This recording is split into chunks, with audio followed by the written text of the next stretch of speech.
Continuamos en este programa especial. Nos acompañan el día de hoy un par de amigos preocupados por el proceso bolivariano y con el destino de los venezolanos y venezolanas a partir de las intenciones que tienen los factores de oposición de tomar el control del Estado, tomar el control del gobierno y cuáles serían sus políticas para aplicar y cómo pudieran afectarnos a los venezolanos y venezolanas. Le corresponde a usted analizarlo, imaginárselo. Romain, hablábamos de los tres elementos que caracterizan el programa de la MUD, que son autonomía, descentralización y privatización. Pero en tu libro yo conseguí un elemento que está vinculado a una permanente bandera que llevan los factores de oposición en nuestro país, que es el tema de la protección a la libertad de expresión, al tema de los medios de comunicación, al tema de la comunicación, incluso desde la perspectiva de la educación. Yo quisiera que nos ayudaras a los venezolanos y venezolanas que nos ven a esta hora un poco a descifrar cuál es el planteamiento que ellos hacen, desencriptar en ese lenguaje, digamos, ligero que utilizan para encontrar cuál es el verdadero fondo de lo que pretenden desde este planteamiento neoliberal. Sí, bueno, hay una verdadera intención ahí, ¿no?, de criminalizar a los medios de comunicación alternativos y comunitarios. Además, cuando dices criminalizar, ¿a qué te refieres? Incluso establecer una legislación. A reducir las concesiones en función, dicen ellos, de una real independencia, pero ya son independientes estos medios. Entonces, ahí vemos cómo ya preparan el terreno para un poco, vamos a decir, acoser a los medios de comunicación comunitarios y alternativos. Por otra parte, dicen que si no tienen las concesiones, bueno, se caerá sobre el peso de la ley, ¿no?, que es un poco contradictorio porque cuando se aplicó esta misma ley frente a 34 emisoras privadas que no tenían las concesiones, gritaron que eso era un asalto a la libertad de expresión. Sin embargo, el artículo 129 impondrá, dicen que van a impedir al Sistema Nacional de Medios Públicos emitir opiniones políticas. Es decir, que van a reservar el monopolio de la opinión política a los medios comerciales, a las empresas de comunicación privada. ¿Eliminarían la capacidad o la posibilidad de contraste para los usuarios y usuarias, por ejemplo? Y yo creo que sí, porque la política de un medio del Estado tú lo puedes controlar mediante el voto, ¿no? Pero tú nunca vas a elegir al dueño de una empresa comunicacional, y el dueño de una empresa comunicacional responde ante todo, a su ganancia individual como empresario, como empresa. Si él no puede ganar plata, se quiebra su empresa como cualquier tipo de empresa. Entonces, el monopolio de la opinión política será reservado a esta gente. Eso es un ataque frontal a la libertad de expresión, ¿no? De todas formas, dicen ahí también en el artículo 1150 que los contenidos de los medios, ¿no?, lo que está bajo la ley de resorte, no serán regulados con base a la exclusividad, direccionalidad de las autoridades. O sea, es decir, que las empresas van a poder autorregularse sin que el Estado intervenga en el contenido de los programas. Por favor, desagrega eso un poco más. Sí, cuando dicen que el contenido de los medios, es decir, si un programa puede tener pornografía, violencia, etc., no será regulado solamente por las autoridades. Es decir, que no solamente será el dominio del Estado de vigilar sobre el contenido pornográfico o violento, por ejemplo, de un programa de de televisión. Decidirá la televisión, Decidirá la televisión si en sí pone misma. una película pornográfica a las 9 de la noche. O, sí, vamos a decir eso así, o contenido sexual o violento. De Eso sexo es lo que explícito o de violencia explícita. Ajá. O sea, no habrá regulación por la... Es lo que digamos, dicen aquí, no solamente exclusivamente de las autoridades. Ok, por ejemplo, hoy la ley establece que los comités de usuarios pueden establecer procedimientos para controlar una publicación en un Sí, medio. pero a través de la ley resorte. A través Eso de la ley resorte. Es decir, a través del Estado. Eso Ok. es muy importante, ¿no? Aquí, o sea, ¿cómo van a utilizar este poder el comité de usuario si van a ser los propios canales de televisión que supuestamente van a autorregularse? Esto tiene una incidencia directa con el tema cultural. ¿Y qué crees tú que pudiera pasar? Porque estamos haciendo esto en perspectiva, ¿no? ¿Cuál sería la posibilidad de la construcción de este país soñado por ellos, soportado sobre la exclusividad del capital privado para el tema cultural? El tema cultural quedaría estrictamente a merced de la industria cultural hegemónica norteamericana. Bueno, ahí ya se mezcla dos cosas, ¿no? Se mezcla educación y cultura, que Sí, al final cómo no. es un poco la misma cosa. Ellos están conscientes de que aquí se está jugando un papel importante, ¿no? Se está jugando el papel ideológico, que lejos de ser la ideologización según una línea de un partido, es la manera de representarse el mundo, la manera de interactuar juntos, eso es la ideología. Y ellos dicen que en su artículo 88 que van a revisar todos los planes curriculares para, artículo 612, incorporar en el sistema educativo básico y medio temas demostrativos sobre la conexión entre propiedad, progreso económico, libertad y desarrollo social. ¿Y la participación? Es decir, sobre todo, claro, y es decir, sobre todo que... Estirpan la participación, Sí. estirpan la incorporación del pueblo organizado en la construcción del Estado. Sí, eso es la ideología capitalista por experiencia. Lo que me vas leyendo son extractos textuales del textual de la guía, yo te leí el artículo 612. Entonces, ahí están conscientes, porque si esta conexión entre estos temas sería tan natural, no habría necesidad de enseñarla a un niño de 5 años. O sea, ahí estamos hablando de una ideología, como ver el mundo. Sería interesante ver si los partidarios de Capri Stravinsky saldrán a la calle a decirle, flaco, con mis hijos no te metas, ¿no? En el tema de la cultura, es interesante ver que ellos dedican solamente 2 páginas sobre este tema, cuando, por ejemplo, al tema de propiedad le dan 5 páginas, o sea, es decir, más importancia, ¿no? Aquí ellos dicen que van a impulsar la modernización y profesionalización de las industriales cultural, es decir, que ya no se habla de la cultura como un servicio público, ya no se habla de la, Ni cultura, de la cultura popular. ni de la cultura popular, no se habla tampoco de la cultura como una herramienta de análisis crítico, una herramienta para canalizar la parte emocional de una sociedad, para que se expresa, para que avanza incluso en la parte sí, de análisis, como dije, sino una industrial cultural que, como cualquier industria, tiene que generar una ganancia. Sí. O sea que la cultura se transforma ahí en una mercancía como cualquier otra. En lo vinculado a la integración latinoamericana, Venezuela es eje, vértice de la integración latinoamericana. Creo que uno de los vértices más fuertes incluso, desde mi opinión muy personal. Yo quisiera, Romain, que nos expresaras qué encontraste en este tema de la integración. Entiendo que se miraría con mayor prioridad el tema de la Comunidad Andina de Naciones.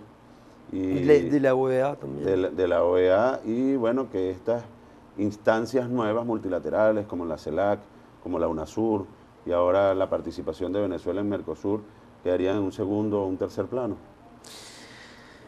Bueno, Ellos dicen ahí en el artículo 1191, Textual. textual, jugaremos un papel activo en las nuevas organizaciones UNASUR y CELAC como mecanismos de consenso entre países democráticos. Y dicen en el artículo 1236 que reorientarán los objetivos de la UNASUR hasta la defensa de la democracia y de los derechos humanos. Ahí vemos un poco, cuando sabemos cuál es su concepción de la democracia, Sí. vemos un poco cómo planean atacar desde la UNASUR a los gobiernos progresistas en la región. En el caso de la integración latinoamericana, cambiaría, por supuesto, cambiaría de rumbo, ¿no? De visión. Los convenios con Cuba serán revisados o eliminados, la cooperación, el convenio Cuba-Venezuela igual, entonces el ALBA será revisado y será puesto en marcha buenas relaciones con Estados Unidos, España e Israel. Todo eso está en el artículo. Sí, sí, completamente explícito. Para reemplazar la cooperación política latinoamericana, ellos dicen en el artículo 1232 que será favorecido los tratados de libre comercio, los TLC, es decir, retomar los caminos del ALCA, es decir, de la visión neoliberal de la globalización de América Latina. Oye, Romain, nos quedan algunos minutos y quisiera que nos vayamos un poco más al libro y quiero entrar en Romain el sociólogo, Romain el militante de este proceso revolucionario y que aprovechemos la oportunidad de que tal vez algún usuario o usuaria que esté observando o oyendo este programa en este momento pudiera estar diciendo la posición catastrofista de este francés. Viene a decirnos aquí qué pasaría, pero yo lo que quiero es un cambio, pudiera estar diciendo algún seguidor de la oposición. Ajá, bueno. ¿Qué dirías como...? Bueno, primero que yo tengo 8 años aquí, entonces no puedo votar, pero el modelo o la visión de país que los venezolanos y venezolanas van a escoger el 7 de octubre me afecta directamente a mí, ¿no? Porque lo voy a vivir. Y, bueno, nadie quiere un cambio para mal. Entonces, yo creo que este paquete neoliberal la gente ya lo ha vivido en los años 90.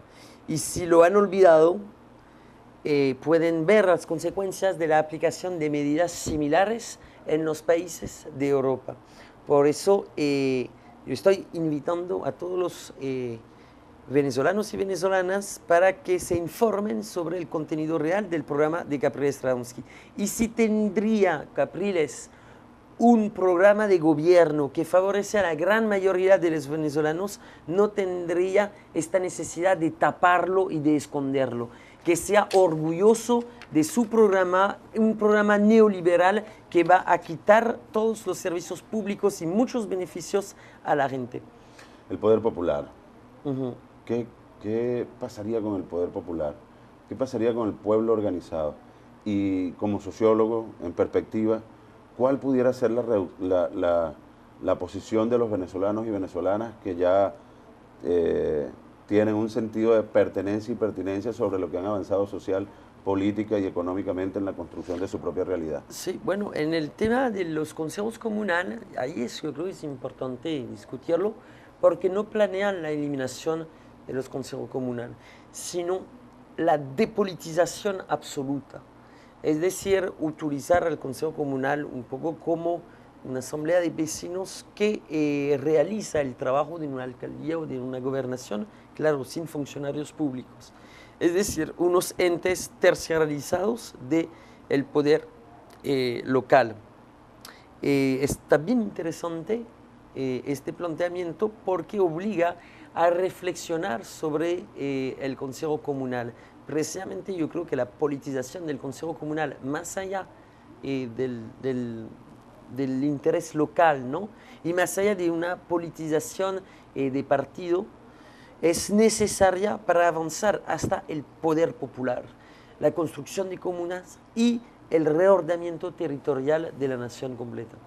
Ellos apostarían entonces por neutralizar el ejercicio político que se pueda desarrollar en el Consejo Comunal y restarle, digamos, facultades políticas, económicas, sociales, productivas. Para que el Consejo Comunal queda como una cabina de registro de las políticas locales y de ejecución de las políticas locales a costo bajo para el poder público local. El tema de la propiedad y el tema de la propiedad en la Constitución de la República Bolivariana de Venezuela, hay planteado una diversidad de modelos de propiedad, que unos están más fuertes, otros están más débiles y están en proceso de consolidación y conformación. ¿Cuál es el planteamiento de ellos hacia la propiedad? ¿Llevarían el Estado, ya lo dijeron, a una condición mínima, por tanto fortalecerían lo que es la economía privada, pero la economía social, la economía mixta, la economía familiar y los distintos modelos de economía que están planteados en la economía comunal, que está planteado en la Constitución de la República Bolivariana de Venezuela y las leyes del Poder Popular? ¿Qué pudiera pasar con esto desde la perspectiva de ellos? Bueno, aquí yo creo que son bastante claros, ¿no? Todo lo que se ha venido expropiando bajo la ley de expropiación por causa de utilidad pública será devuelto a sus dueños. Fíjate, el artículo 422 dice que el actual gobierno, yo estoy citando el programa, ha expropiado o ilegalmente ocupado un número importante de empresas y tierras, algunas de las cuales producen bienes y servicios esenciales para el crecimiento económico y bienestar de la población. Entre ellas hay empresas productoras de electricidad, telefonía, acero, cemento, vidrios, servicios agrícolas y alimentos. Siguen en el artículo 426, determinante saber si los propietarios original conservan intereses en recuperar lo expropiado. Y concluyen, artículo 527, porque el Gobierno de Unidad Nacional reconocerá los títulos y cualidades de los legítimos dueños de tierra, empresas e inmuebles expropiados. Es decir, en el caso, sobre todo desde aquí, desde Barinas, en el caso de las tierras agrícolas, o sea, volver a un Estado que favorece el latifundio en Venezuela. El latifundio no productivo. Bueno, por último, ¿qué planteamiento hacen sobre los partidos políticos y la participación política? Me refiero puntualmente a qué pudiera pasar desde el planteamiento de este programa de la MUD con la diversidad de factores políticos que hay en el país, con la diversidad de los partidos de izquierda, con la diversidad de las organizaciones políticas no partidistas. Aquí dicen que en Venezuela no hay clase social, que Venezuela es un solo país, un solo pueblo, sin antagonismos ni lucha de clase, y que van a respetar a todo el mundo. Bueno, uno puede dudar un poco de eso, sobre todo cuando uno se recuerda lo que ocurrió el 11 de abril, lo que ocurrió cuando asumieron gobernación, como la de Miranda, en el caso de Capriles, que hubo una persecución contra sectores chavistas. Yo creo que de todas formas, para ir más allá, la aplicación de este programa neoliberal no se puede hacer de manera pacífica. Yo creo que la única forma que se aplique, sobre todo en un pueblo que ya se ha acostumbrado a los beneficios del Estado y la paz social, es reprimiendo al pueblo. Entonces ahí precisamente estaría en un camino autoritario en lo cual los partidos de oposición no tendrían mucha voz. Romain, 30 segundos para que te dirijas a los usuarios y usuarias que a esta hora nos ven y nos escuchan. Bueno, ¿no? que lean el libro que pueden conseguir en la página web www.ciudadccs.info para comparar los dos programas de gobierno, las dos visiones de país, y que vayan a votar el 7 de octubre sin ser estafado y sin sentirse engañado por el candidato que está escondiendo su programa. Muchísimas gracias, Romain. Gracias a ti. Por el libro y por tu compañía. Tocayo. Nosotros nos despedimos, agradecemos su sintonía, agradecemos su atención, pero más agradeceremos su preocupación o su ocupación por entender, comprender, conocer qué pasa con este programa de la MUD, qué contenidos tienen. Véalo, léalo desde una perspectiva crítica. tiene el libro de Romain para contar con un análisis previo, pero su análisis es el más importante. El próximo 7 de octubre se decide en Venezuela la ruta que tomaremos para la consolidación de una Venezuela libre, de una patria nueva, o para una circunstancia de caos que permitiría el entreguismo absoluto por parte de ciudadanos que habitan este país, pero que no lo sienten, no lo viven, no lo padecen, no lo sudan, no lo lloran. Pareciera que no entendieran lo que implica para la familia venezolana un giro tan violento como este. Les interesa simplemente el valor metálico de las cosas y la estructura de criterio político capitalista. Nos despedimos. Agradecemos su sintonía. Hasta una próxima oportunidad.